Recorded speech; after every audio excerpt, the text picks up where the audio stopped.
एक प्राचीन नगर में वृंदा नाम की एक वृद्ध महिला रहती थी। वृंदा का जीवन बहुत साधारण था। वह रोज सुबह अपने घर के पास के बगीचे से फूल चुनती, उन्हें पिरोकर सुंदर मालाएं बनाती और नगर के भव्य श्री कृष्ण मंदिर के बाहर बेचती थी। वृंदा की मालाएं बहुत प्रसिद्ध थी क्योंकि उनमें एक अद्वितीय सुगंध थी जो केवल फूलों की नहीं बल्कि उसके निष्कपट प्रेम और भक्ति की थी।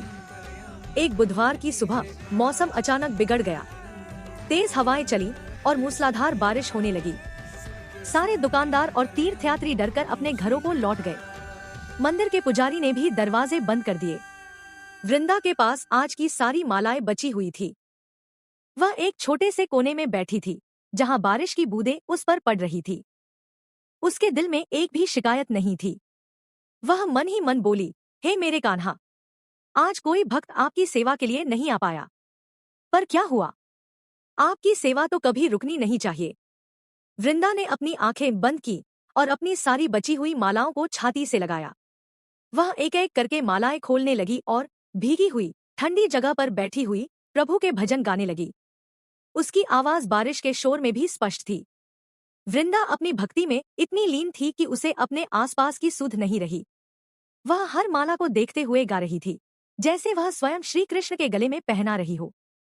तभी घने अंधेरे और बारिश के बीच उसे अपने सामने एक चमकीली रोशनी महसूस हुई। जब उसने आंखें खोली तो उसने देखा कि मंदिर के बंद दरवाजों के ठीक सामने एक तेजस्वी बालक खड़ा है। बालक के चेहरे पर अद्भुत शांति और एक मनमोहक मुस्कान थी। बालक ने मधुर आवाज में कहा, वृंदा, इतनी बारिश में जब सब चले गए तब भी तुम किसके लिए गा रही हो और मालाएं क्यों संभाल रही हो?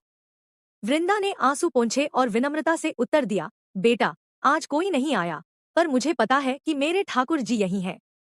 मैं अपनी मालाएं और अपना प्रेम केवल उन्हीं को समर्पित कर सकती हूँ। अगर कोई भक्त नहीं आया तो क्या हुआ, मेरी भक्ति तो नहीं रुकी। बालक हंसा और उसके हंसते ही मंदिर के दरवाजे अपने आप खुल गए। बालक ने एक एक करके वृंदा की सभी मालाएं ली और अंदर जाकर स्वयं ठाकुर जी की प्रतिमा को पहना दी। जब वह वापस आया तो उसने वृंदा को चमत्कारिक तुलसी दल दिया और कहा, वृंदा, तुम्हारी यह निष्ठा ही मेरी सबसे प्रिय माला है। याद रखना, जिसकी भक्ति सच्ची होती है उसके लिए न कोई दिन होता है न कोई मौसम। मैं हमेशा उसके पास पहुंच जाता हूँ।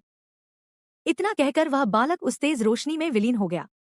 अगले दिन पुजारी ने देखा कि भारी बारिश के बावजूद भगवान की मूर्ति पर वृंदा की बनाई हुई ताजी भीगी हुई मालाएं चढ़ी हुई हैं और सारी मालाएं खत्म हो चुकी हैं।